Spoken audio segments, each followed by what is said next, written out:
Crisis, a homeless charity in Scotland, has called for a 7-day limit on the use of temporary accommodation for homeless people.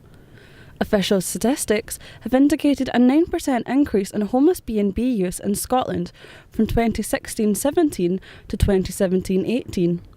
B&Bs provide rooms for over 1,200 homeless people at any one time. This has risen from around 1,100.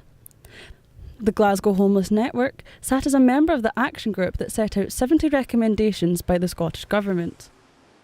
Last year, the Homelessness and Rough Sleeping Action Group was set up to answer 4 questions around homelessness and set out recommendations for the Scottish Government. One of those recommendations was to extend the temporary unsuitable accommodation order, which prevents anyone being in temporary unsuitable accommodation for longer than 7 days, to extend that beyond priority groups. So it was already in place for pregnant women and families, and this recommendation is to extend that beyond those priority groups. The idea that if it's not right for some people, it's not right for any people. One person who has been at the brunt of it all is John. All I've done is put me on the waiting list.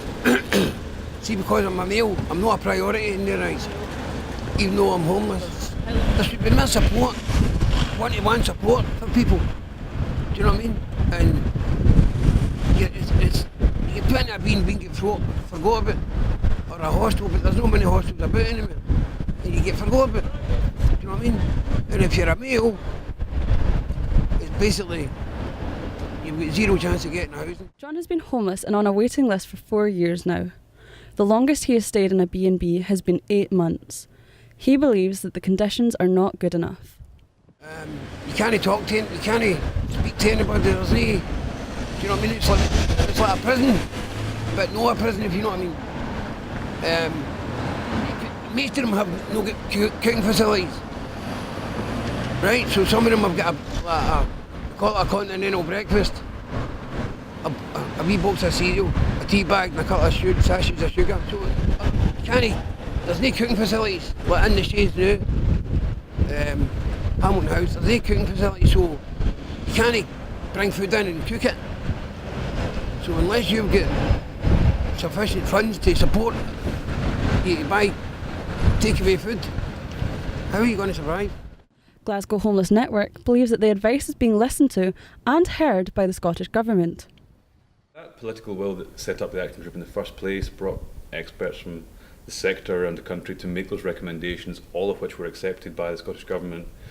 It's our understanding that advice on this recommendation will go before ministers before the end of the year, and what's also happening just now is every local authority in Scotland is developing a rapid rehousing plan that will be submitted by December of this year.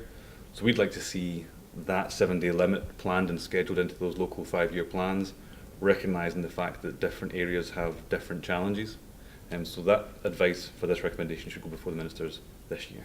Minister for Housing Kevin Stewart said, "While temporary accommodation provides an important safety net in emergency situations, we want the time anyone has to spend there to be as short as possible.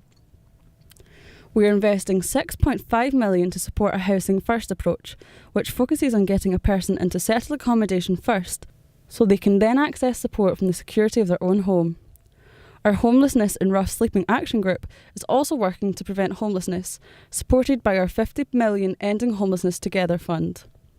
Crisis are now aiming to speed up the legislation and are encouraging the Scottish Government to implement it this year. Simone Kelly, That's TV.